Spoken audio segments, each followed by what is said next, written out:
కొంచెం ఆలోచించండి. నరుడు ఒక త్రిత్వం. అతడు చస్తాడంటే 3 విధాలా చావాలి. భౌతిక, మానసిక, ఆధ్యాత్మిక మరణాలున్నాయి. అయితే వారికి భౌతిక మరణం వెంటనే రాలేదు. ఆదాము హవ్వలు ఆ తరువాత 900 ఏండ్లు బతికే ఉన్నారు. మరణం అంటే ఎడబాటు. పండు తిన్న క్షణంలోనే నరుడు ఆధ్యాత్మికంగా మృతి చెందాడు. దేవునికి దూరమైపోయాడు. దేవుడైన యెహోవా అనుకున్నాడు, నరుడు ఒంటరిగా ఉండడం మంచిది కాదు. వాని కోసం సాటి అయిన సహాయము చేసి ఇస్తాను. ఆదామును కొంతకాలం దేవుడు ఏదెను తోటలో ఒంటరిగా ఉంచాడు. అతనికి తన అక్కర ఏదో తెలిసి రావాలి. అతనికి సాటిగా, అతనితో ఉండడానికి మరో వ్యక్తి కావాలి. నరునికి నారి కావాలి. ఇది అతని అక్కర. దేవుడైన యెహోవా ప్రతి భూజంతువును, ప్రతి ఆకాశపక్షిని నేల నుండి నిర్మించి, ఆదాము వాటికి ఏ పేర్లు పెడతాడో చూడాలని వాటిని అతని వద్దకు రప్పించాడు. ఆదాము ఎంత గొప్ప భాషా పండితుడో! అతడో పెద్ద నిఘంటువు, విజ్ఞాన సర్వస్వం, మానవ భాషా పదాలకు మూలం. దేవుడు ఒక కుక్కను, ఏనుగును తెచ్చి ఎదట ఉంచి, అబ్బాయి, వీటికేం పేర్లు పెడతావోయ్ అంటే, తండ్రి, ఇది కుక్క, ఇది ఏనుగా అన్నాడు ఆదాము. ఆదామా, నీకు జేజేలు, పరీక్షలో నెగ్గావు. హవ్వ ఆదాముకు సాటి. వారి జీవితం ఒక మనోజ్ఞ కావ్యం. హవ్వాదామీయం. ఆదాము సహాయం హవ్వ.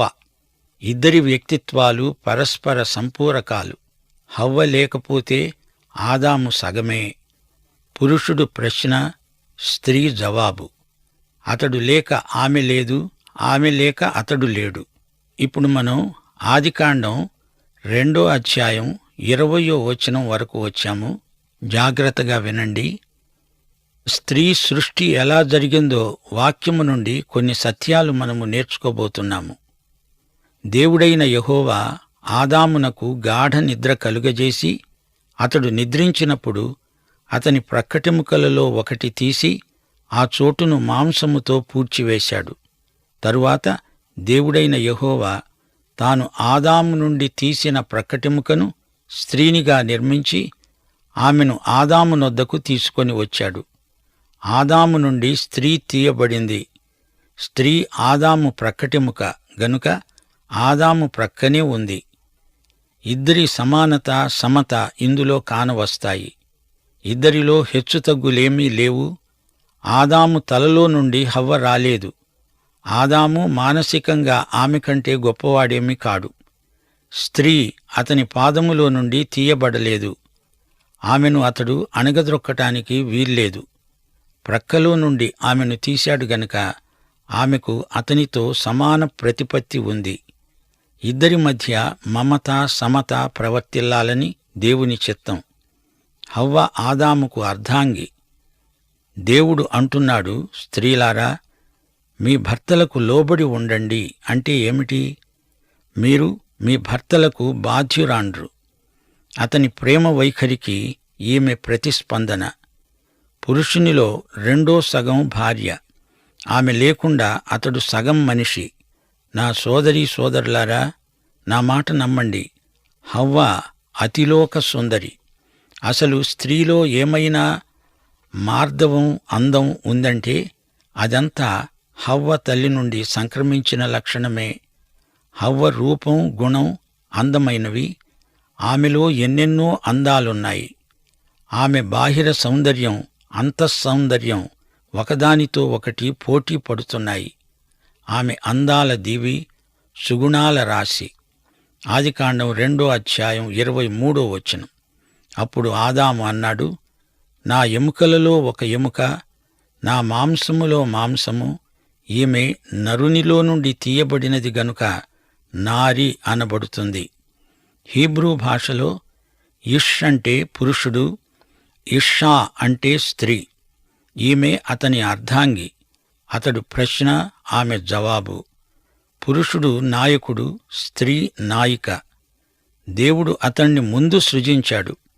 అతడు ముందు ఉన్నాడు, ఆమె అతని వెంట నడుస్తుంది. పురుషుడు వీరుడు, ఆమె వీరనారి. అతడు చక్కగా నడుస్తూ ఆమెను నడిపిస్తాడు. పురుషుడు ప్రేమికుడు, ఆ ప్రేమకు ప్రతిస్పందన స్త్రీ.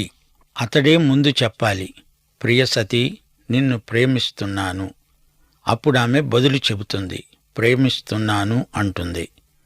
భర్తే భార్యకు ప్రేమను ఇచ్చి పుచ్చుకుంటాడు. అతడు మంచి భర్త అయితే ఆమె మంచి భార్య. ఇది సరైన సమీకరణం. దారి చూపాల్సినవాడు భర్త. కాబట్టి పురుషుడు తన తండ్రిని తన తల్లిని విడిచి తన భార్యను హత్తుకుంటాడు. వారు ఏకశరీరమై ఉంటారు. అంటే భార్యకు భర్త బాధ్యుడు, అతని దారి జవాబుదారి. ఇక మీదట అతడు తన తల్లిదండ్రులకు బాధ్యుడు కాడు. కొత్త అధికారాలు, కొత్త సంసారం. అప్పుడు ఆదాము అతని భార్య వారిద్దరూ దిగంబరులై ఉన్నారు. అయితే వారు సిగ్గు ఎరుగక ఉన్నారు.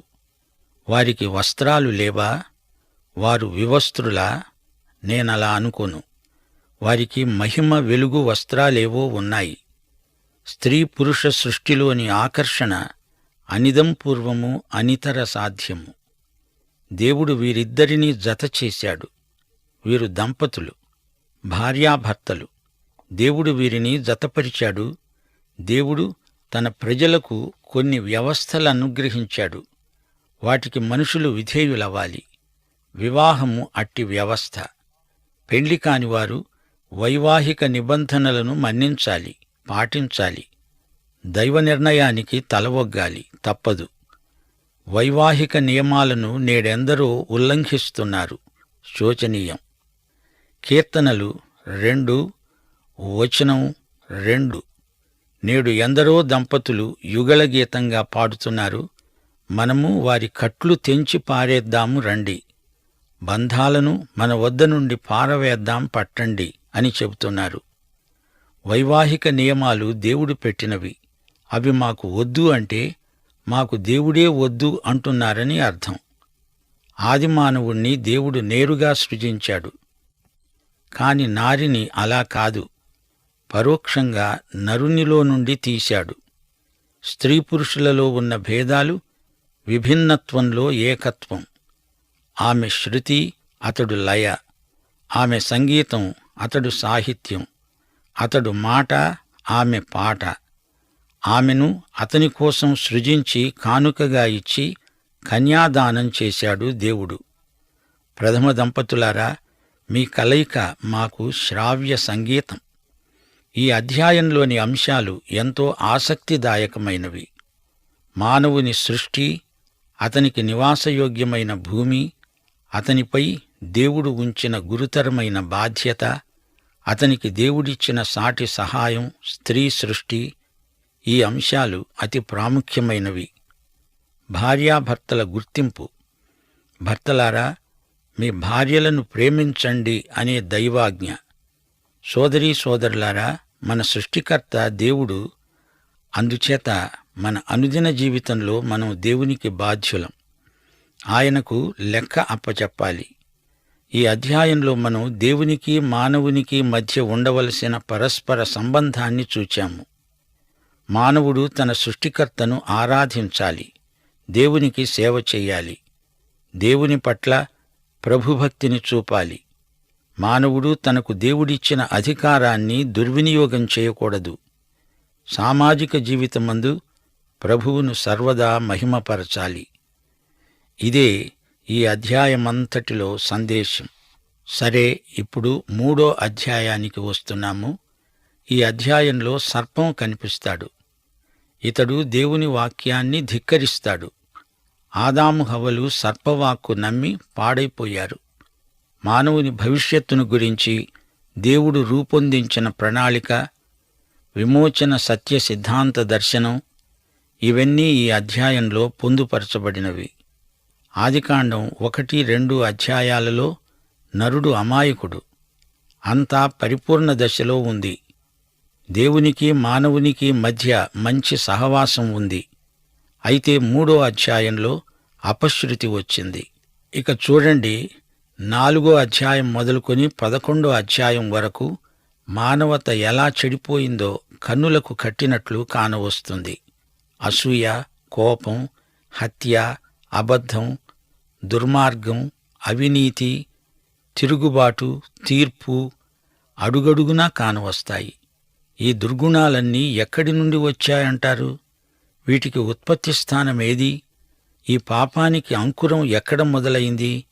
దీనికి జవాబు ఆదికాండం 3వ అధ్యాయంలో మీకు లభిస్తుంది. ఈ 3వ అధ్యాయం మానవ చరిత్రలోని నాటకీయమైన దుష్పరిణామానికి ఆరంభం. ఇదే ఉత్పత్తి. 6000 సంవత్సరాల క్రిందట జరిగిన సంఘటనల వల్ల వచ్చిన విపరిణామమే నేటి లోక పరిస్థితి. సైతాను మానవతకు, దేవునికి బద్ధశత్రువు. దేవుని కృప నుండి సైతాను కబంధహస్తాలలో పడిపోయాడు మనిషి. మానవుడు దేవుని వద్ద నుండి పారిపోవటానికి ప్రయత్నం చేస్తున్నాడు. పాపము చేసిన మానవుని పట్ల దేవుని వైఖరి ఏదో ఈ అధ్యాయం మనకు చూపుతుంది. అపరాధ భావనతో మానవుడు కుమిలి కునారిల్లిపోతూ తన దిగంబరత్వాన్ని అంజూరపు ఆకులతో కప్పుకోవాలని చూస్తున్నాడు. పాపి అయిన మానవునికి దేవుడు చూపిన కృపా సదుపాయం అమోఘమైనది. ప్రవచన రేఖ ఇక్కడ మొదలై లేఖనమంతటా ప్రసరిస్తుంది. చూడండి, దేవునికి మనకు మధ్యవర్తి లేకపోతే మనకు దేవుణ్ణి చేరే అవకాశమే లేదు. ఇప్పుడు సర్పం తారసిల్లుతున్నది. ఈ సర్పం దేవుని వాక్యాన్ని గురించిన అనుమానాలను, అపోహలను కలిగించాడు. ఇది హవ్వ ఎదుర్కొన్న గొప్ప శోధన. దేవుడైన యెహోవా చేసిన సమస్త భూజంతువులలో సర్పము యుక్తిగలదై ఉన్నది. అది ఆ స్త్రీతో అన్నది, ఇది నిజమా? ఈ తోట చెట్లలో దేని ఫలములనైనా మీరు తినకూడదని దేవుడు చెప్పాడా? అసలు ఎందుకు ఈ శోధన వచ్చినట్లు? గమనించండి, మానవుణ్ణి దేవుడు అమాయకుణ్ణిగా చేశాడు గాని మనిషి నీతిమంతుడు కాడు. మనిషిని దేవుడు అలా చేయలేదు. నీతి అంటే ఏమిటి? నీతి అనే దానికి అసలైన అర్థమేమిటంటే, శోధన వచ్చినప్పుడు లొంగకుండా నీ అమాయకత్వాన్ని రుజువు చేసుకోవడం. అది నీతి.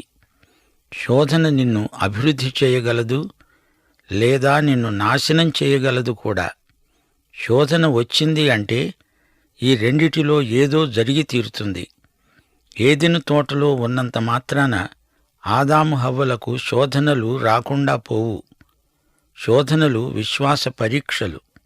మానవుడు బాధ్యత గలవాడు.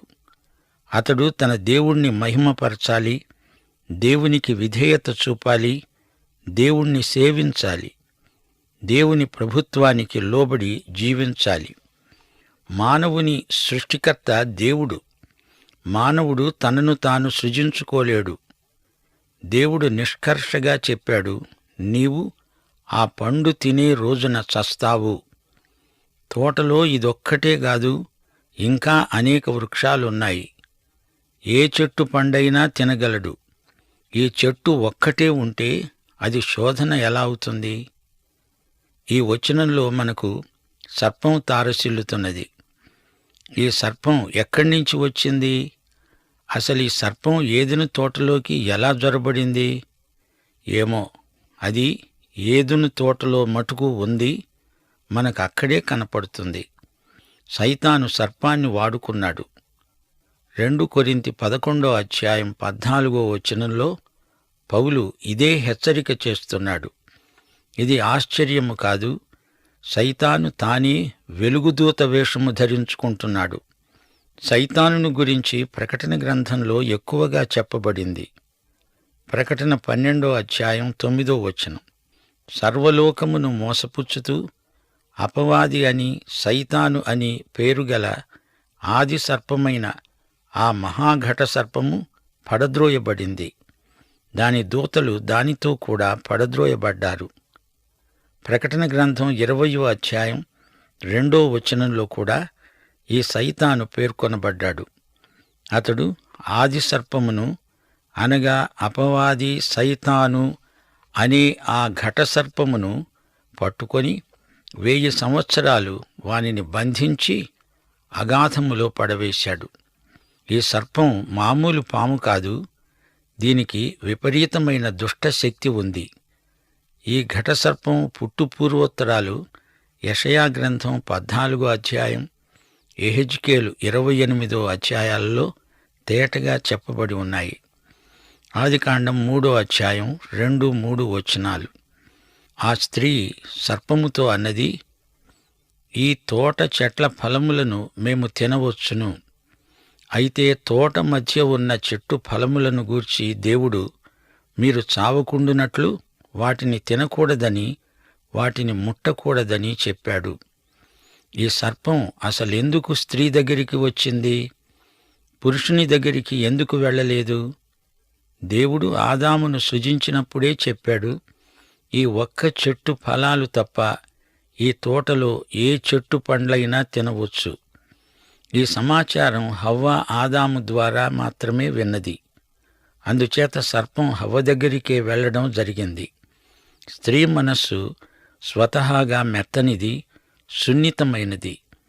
కొత్తది ఏదో తెలుసుకుందామనే ఆసక్తి స్త్రీకి సహజంగా ఉంటుంది. ఈ రోజున కూడా తప్పుడు సిద్ధాంతాలను సులభంగా నమ్మేది మొట్టమొదట స్త్రీలే. అట్టి సిద్ధాంతాల విమత శాఖల్లో నాయకురాండ్లు స్త్రీలే. సైతాను ఉపాయశాలి. అతడు అడిగిన ప్రశ్న హవ్వ మనసులో దేవుని వాక్కు మీద అనుమానం పుట్టించింది. ఇది నిజమా? దేవుడు చెప్పాడా? ఆమె అన్నది, ఏ పండ్లైనా తినవచ్చు గాని ఈ ఫలాని చెట్టు పండ్లు తినకూడదు, దానిని ముట్టకూడదు. ఈమె దేవుడు చెప్పని మాట ఒకటి చేర్చింది. దానిని ముట్టకూడదు అని దేవుడు చెప్పలేదు. సందేశం ముగిస్తాను. సోదరుడా, సోదరి, జాగ్రత్త.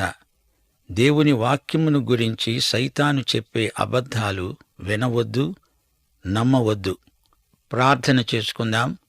కృపామయ దేవా, ఈ రోజున నీవు మాకు నీ పరిశుద్ధాత్మ ద్వారా నేర్పిన ఈ గొప్ప పాఠము కోసమై నీకు కృతజ్ఞులం. సైతానీయమైన దుష్టశక్తులు మమ్ములను ఆవరించి ఉన్నాయి. నీ వాక్యం మీద అనుమానాలు పుట్టించడానికి సైతాను కల్లబొల్లి మాటలు మాకు చెబుతాడు. వాటిని మేము వినము, అపవాదిని ఎదిరిస్తాము, నీకు లోబడి ఉంటాము. మాకు సహాయము దయచేయమని యేసు నామమున ప్రార్థన చేస్తున్నాం తండ్రి. ఆమేన్.